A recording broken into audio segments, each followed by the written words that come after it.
buenos días, bienvenidos a una emisión más aquí de Economía 1000 de hoy, jueves 14 de diciembre del año 2023. Ya avanzando muy rápidamente el último mes del año y hoy, como todos los días, los estaremos acompañando Horacio Laves y Prince Otto.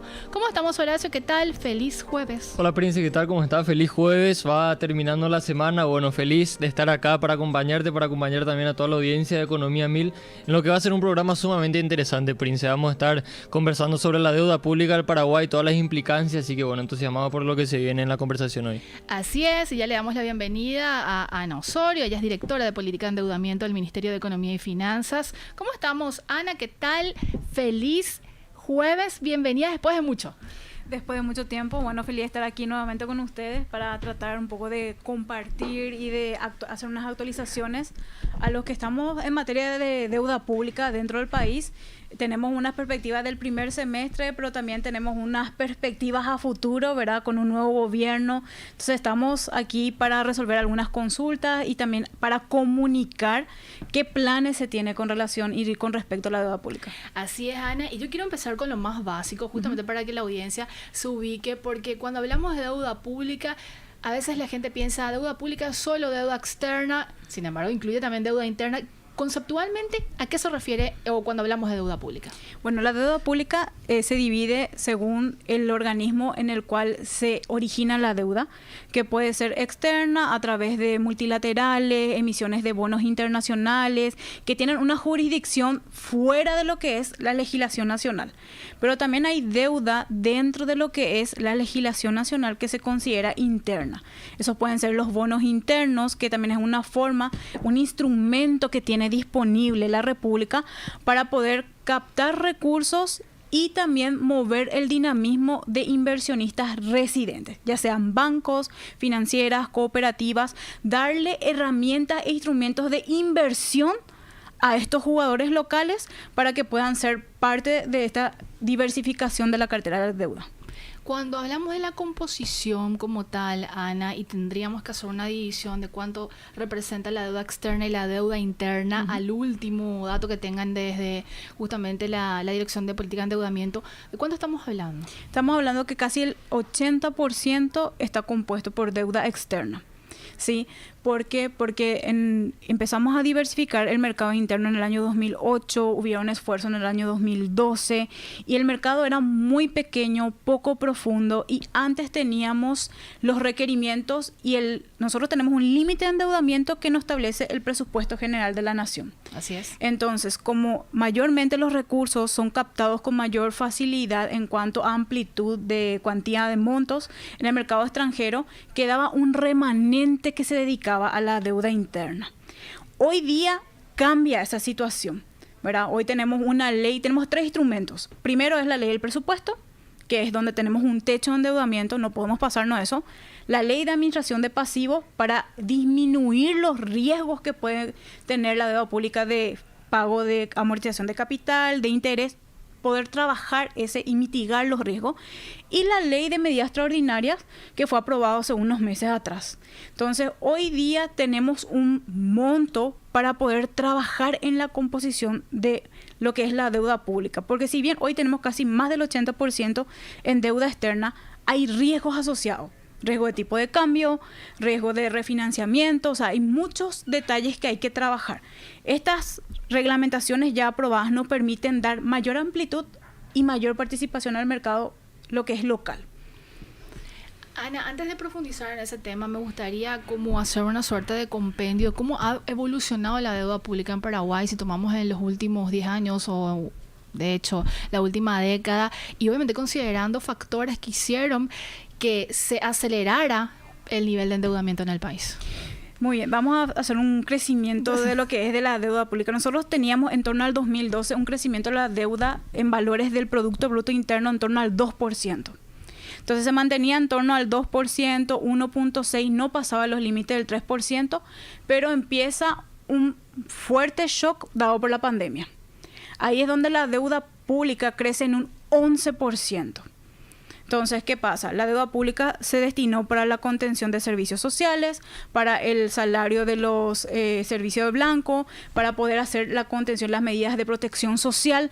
Entonces, ese disparador fue lo que hace que nuestro ratio deuda-PIB pasando de un 33% salte.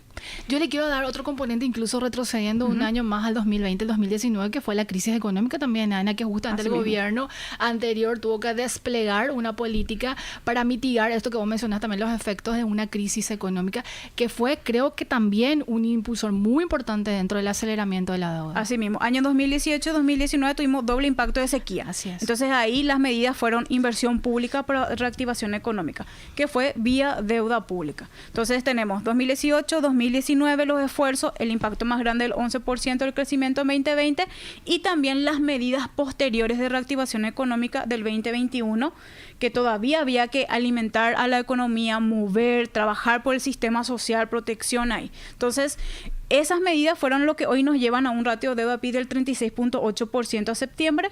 Estamos a un nivel de casi 16 mil millones de dólares en lo que es el nivel de deuda pública en el sector público total, que contiene lo que corresponde realmente al gobierno central, más la deuda que está garantizada como empresas públicas como la ANDE, AFD, que destinan la deuda pública para inversiones propias y productivas. Sin embargo, para el déficit fiscal se considera solamente la deuda de la administración central. Correcto. Solamente la deuda de la administración central, que está en torno aproximadamente a un 32.9%. La total está a un 36.8% y la centralizada del gobierno central a un 32.9%. Pero aterrizar más ese concepto, Ana, ¿qué se entiende cuando hablamos solamente de administración central? Y el compromiso lo tiene que o lo asume solamente las entidades que componen esta administración y el resto de las empresas públicas o las que no están dentro o serían las descentralizadas tienen, por decirlo de alguna manera, cierta autonomía, autarquía en la decisión de tomar estas deudas, o cómo se entiende eso? La administración central realmente es lo que el gobierno garantiza directamente y paga. Es decir, el Tesoro de la República del Paraguay. Ahora, la deuda descentralizada, que es la garantizada, va contra el balance de las empresas. Ellos son los que pagan la deuda, pero tienen una garantía expresa del Estado. Como un contingente va la garantía. Pero realmente quien paga la deuda en la administración descentralizada es la empresa pública que contrata, ¿verdad? Entonces, esa es un poco la diferencia. Sin embargo, en la administración central, el Tesoro es quien asume el pago de intereses, capitales y todo lo que vaya dentro del proyecto de inversión. Te preguntaba esto, Ana, porque yo recuerdo que cuando se emitía o se salía por primera vez a los mercados internacionales en 2013, con unos 500 millones de dólares en enero, me tocó cubrir justamente ese bono inaugural.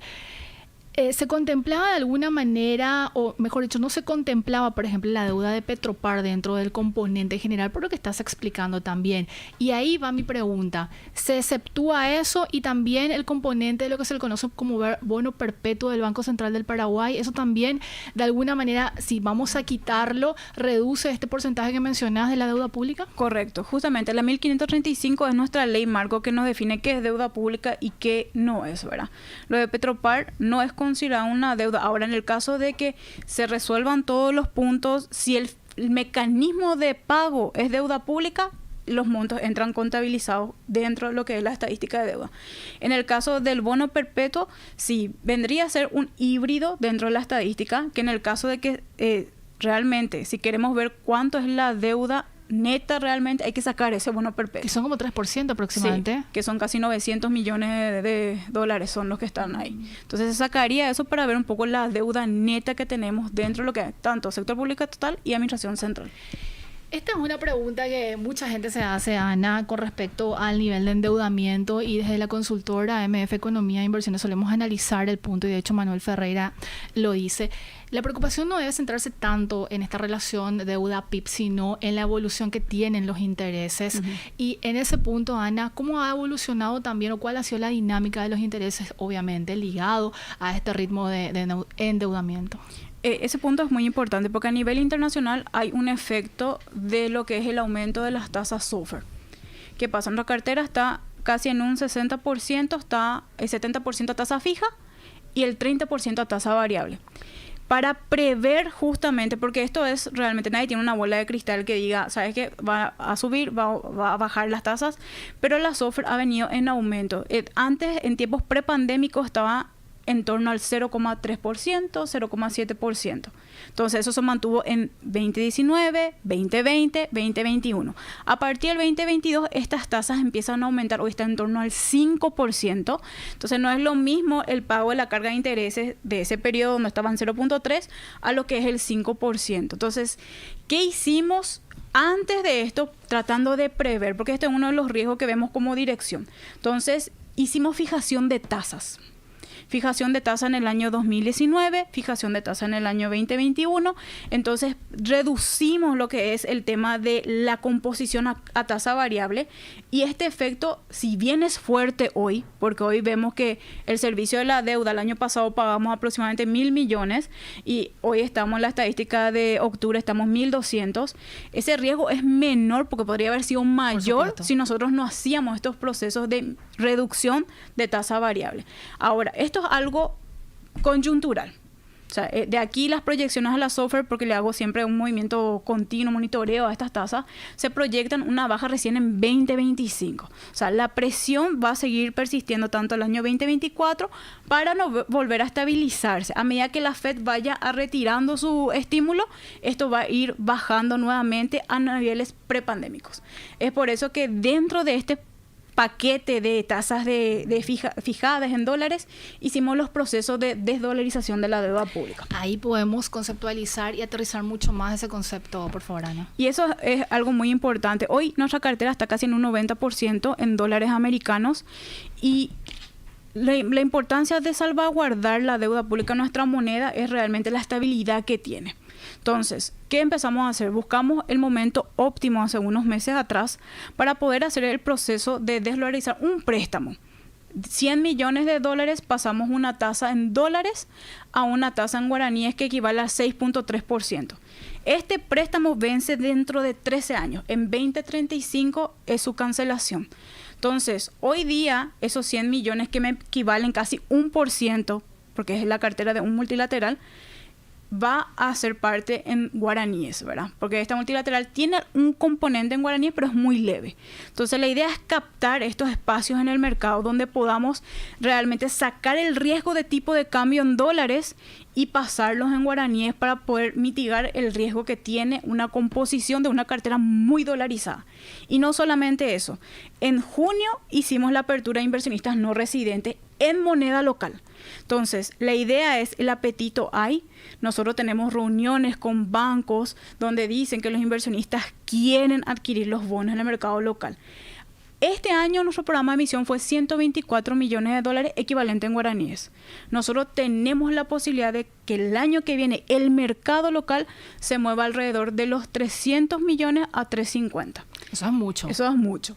En moneda pero con local, jugadores, con obviamente, jugadores internacionales. Correcto. Entonces eso es muy importante porque también le da apertura a los bancos a dinamizar la cartera de inversionistas que pueden acceder a títulos en moneda local. Porque la transacción se hace con un intermediario, no de forma directa aún. Aún no. Solamente con un intermediario. La idea es un poco también ver y analizar la forma en que ellos puedan acceder directamente, pero se está trabajando conjuntamente porque es un trabajo conjunto con Banco Central. Entonces estamos avanzando en esos procesos, pero por lo menos el primer paso está y el mecanismo está. Es decir, que nosotros estamos mejorando la cartera de deuda. 1, pasando a moneda local. 2, esto es tasa fija. O sea, me estoy cubriendo de la tasa variable que hoy me genera un impacto negativo en el pago de intereses de deuda. Y esta dinámica va a seguir. Y esa dinámica va a seguir. Ana, yo tengo muchísimas preguntas. Yo también sé que Horacio, de hecho, ya hizo una lista, pero no quiero nomás perderme en el hilo. Con respecto al programa de emisiones, en promedio, la autorización por parte del PGN es de aproximadamente 500 millones de dólares. ¿Este año estuvo en torno a ese número o fue mayor? Y si ya se cumplió todo ese programa de emisión, considerando que también hubo en paralelo una aprobación de 600 millones de dólares. Este año el presupuesto general fue en torno a 500 millones. Trajimos New Money, que es moneda nueva, deuda nueva, casi 200 millones y el resto fue para administración de deuda pública. Ahora, ¿qué tenemos para el 2024? Tenemos un volumen de endeudamiento de 532 millones autorizados por la ley del presupuesto general. Tenemos la ley de medida extraordinaria, que son los 600 millones, que es para el pago y cancelación de la deuda de las vialeras y también de las deudas del sector salud. Y adicionalmente tenemos la herramienta de la Ley de Administración de Pasivos, que son aproximadamente 350 millones de dólares, pero que no tiene un impacto de nueva deuda. Eso es importante que se pueda también dilucidar un poco, Sí, Ana. porque Cuando a veces, hablamos de eso, sí. a veces se suma todo el monto y dice, el Estado tiene aproximadamente, ¿cuánto ahora? De lo que es nueva deuda, tiene aproximadamente 1.300 millones. Pero cuando uno trabaja con la ley de administración de pasivos, tiende a confundir y a incrementar el monto de la administración de pasivos y se va en un torno de 1.600. Pero en realidad el nuevo endeudamiento que tenemos aprobado va en torno a 1.300 millones. Y esta administración de pasivos, para que la gente también pueda entender más qué significa, Ana, obviamente buscar mejores condiciones que descomprima un poco también la composición de la deuda en sí. Asimismo, nosotros lo que hacemos en la oficina de deuda es analizar los próximos vencimientos. La ley de administración de pasivos busca disminuir las columnas de vencimiento de aquí a 5 años. Entonces vemos el lapso de 5 años, vemos cuáles son los factores de deuda que hay que administrar y buscamos al menor, si es que el mercado lo permite. Porque Claro. muchas veces el mercado, la idea es siempre cambiar la tasa que hoy estoy pagando por una mejor tasa. Tirando el vencimiento que tengo aquí a 2 años, 3 años, a 5, a 6, tirarlo para más adelante. Eso es lo que hace la herramienta de la ley de administración de pasivos. Pero siempre buscamos la mejor condición financiera.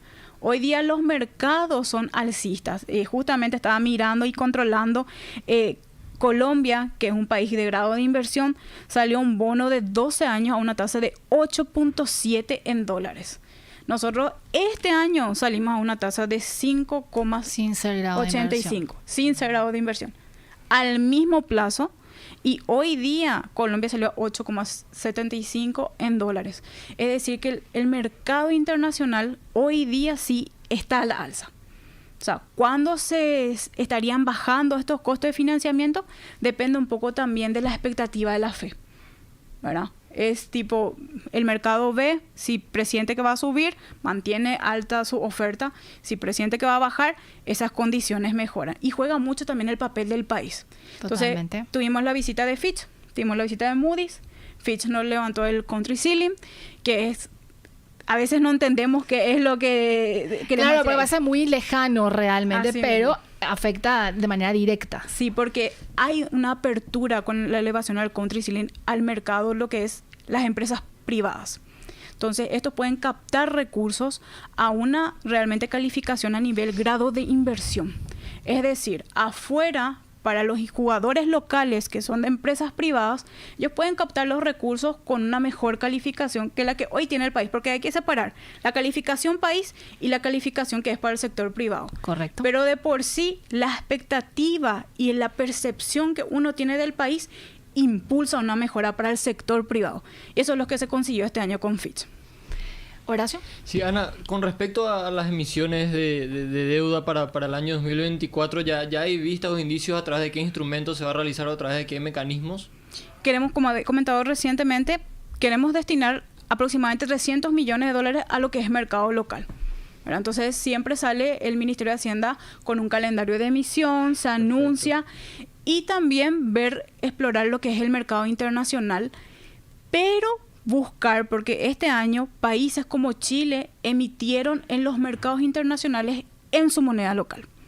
Entonces, como oficina de deuda estamos explorando que dentro de la emisión externa en los mercados internacionales, una parte del componente sea en dólares y la otra parte sea en guaraníes. ¿Eso tiene que entrar por normativa de ley del Congreso o pueden hacer esa operación directamente, Ana? Esa operación lo podemos hacer porque es una medida, siempre que esté dentro del límite de endeudamiento.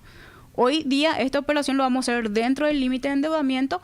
Ahora, el mecanismo y la operativa es cuestión de una estrategia y es cuestión realmente de si nos conviene financieramente en cuanto a condiciones. Hoy día el mercado quiere papel guaraní. Entonces, si bien yo hoy tengo la limitación de los que inversionistas no residentes no pueden entrar directamente local, yo le estoy dando 2 puertas. Primero, entrar a través de un intermediario aquí internamente. Y la segunda es emitir estos guaraníes en el mercado internacional para que directamente ellos puedan acceder a eso.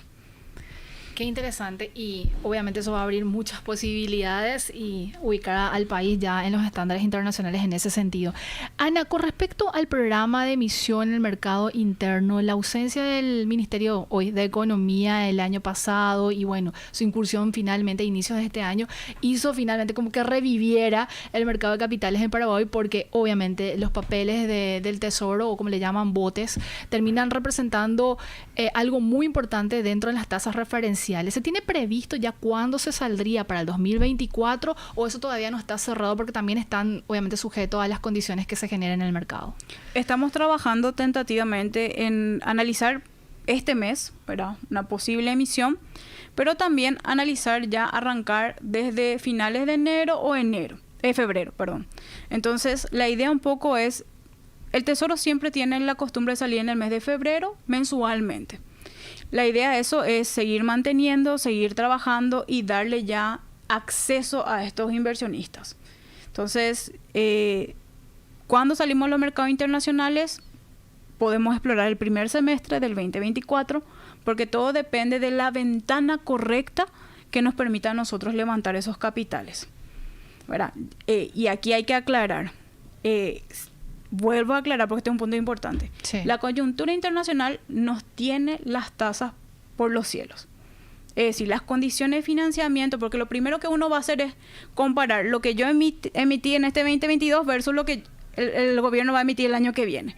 Entonces, hay que entender primeramente de que las condiciones, si bien podrían ser mayores de la de este año, estamos en un contexto internacional que escapa de las manos de todo soberano.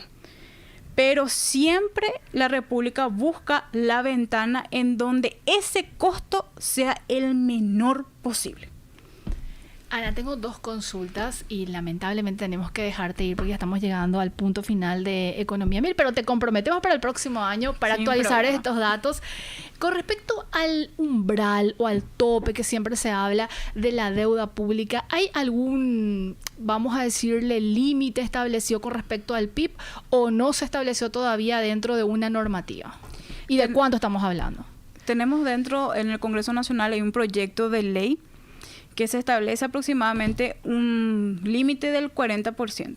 Esa sería la ley de responsabilidad 2.0. 2.0. Pero ahí hay que entender también un detalle. Esa ley fue al Congreso Nacional en el año 2018. En otra situación. En otra situación. En otro contexto. Donde no tuvimos sequías 2 veces consecutivas, no tuvimos un escenario de pandemia, no tuvimos un escenario de recuperación económica regional, nacional. Entonces, se pone también nuevamente a un nuevo análisis cuál es el nuevo techo que debe ir en esa ley. Están analizando, Ana. Estamos analizando internamente, hemos trabajado con la CAF, hay un documento que es público, cualquiera puede acceder, en donde establece que dentro de los análisis que hicimos, los modelos econométricos que se trabajó del lado de CAF, ellos establecen un umbral tope del 50%. O sea, ese es el tope del umbral, el techo del 50%. Eso no implica que nosotros vamos a apuntar a alcanzar el 50%, porque el nivel de endeudamiento tiene que ser sostenible y en línea con la convergencia fiscal. Y la convergencia fiscal, de alguna u otra forma, hace un tope dentro de tu crecimiento de endeudamiento. ¿Cuán importante es la ley de responsabilidad fiscal en ese sentido? Así mismo. Ana, y para cerrar ya justamente esta entrevista, ¿cómo definirías la deuda pública hoy por hoy? La situación de la deuda pública, obviamente ya para lo que sería perspectivas. Las perspectivas de la deuda pública, tenemos un desafío grande realmente, porque debemos dar continuidad a proyectos de inversión que ya existen. Tenemos el desafío de la convergencia fiscal que nos limita la ejecución de recursos, pero veo también algo muy importante dentro de lo que es el manejo de la deuda pública. Anteriormente se usaba la deuda pública para los gastos corrientes de la pandemia. Hoy día ya no existe más esa utilización. Entonces, eso nos permite realmente a volver a lo que es el origen y la finalidad de la inversión pública. Y también dentro de esto hay perspectivas grandes porque el financiamiento del sector privado es importante dentro de lo que es la inversión. Entonces, yo veo positivo, si bien hay desafío, si bien vamos a seguir recurriendo a la deuda pública, porque justamente el ministro estaba explicando el miércoles, estaba explicando de que tenemos que trabajar tanto en la contención de los gastos como en la eficiencia de la recaudación en parte de ingresos. Y esto va a permitirnos también hacer un control en el crecimiento de la deuda pública. Entonces, esos son parámetros muy importantes para poder mantener niveles estables, seguir cumpliendo con las brechas que se requieren de inversión pública que hoy día se están financiando a través de deuda pública. Ana, tenemos mucho más por explorar, pero te dejamos seguir porque tenés muchísimos compromisos. Así que muchísimas gracias por estar hoy en Economía 1000. Gracias, Prince. Gracias, Horacio. Estuvimos con Ana Osorio, ella es directora de Política de Endeudamiento del Ministerio de Economía y Finanzas, hablándonos sobre la deuda pública, composición, situación y perspectivas. Nosotros hacemos una pequeña pausa porque a la vuelta, espero que nos dé el tiempito, queremos hablar de un tema también muy importante y que se suscitó esta semana. Así que, Josema, la cifra, por favor. MF Economía e Inversiones se presenta la cifra económica del día. Al mes de octubre de 2023, la deuda pública del sector público nacional alcanza los 16.194,2 millones de dólares, lo equivalente al 36,8% del Producto Interno Bruto, según informó el Ministerio de Economía y Finanzas. Horacio, le imprimimos velocidad. En un minuto tenemos que cerrar esto porque no podemos dejar de mencionar lo que se aprobó, la ley de superintendencia de pensiones y jubilaciones. Así que un recuento rápido. Récord en un minuto, Horacio. Así es, Prince. Bueno, queremos también aquí en Economía 1000 poner sobre la mesa este proyecto de ley que crea la Superintendencia de Jubilaciones y Pensiones aquí en el país. Ya desde el Ministerio de Economía y Finanzas han expresado que el proyecto nace como consecuencia del artículo 95 de la Constitución Nacional, el cual expresa que las cajas de jubilaciones estarán supervisadas por el Estado.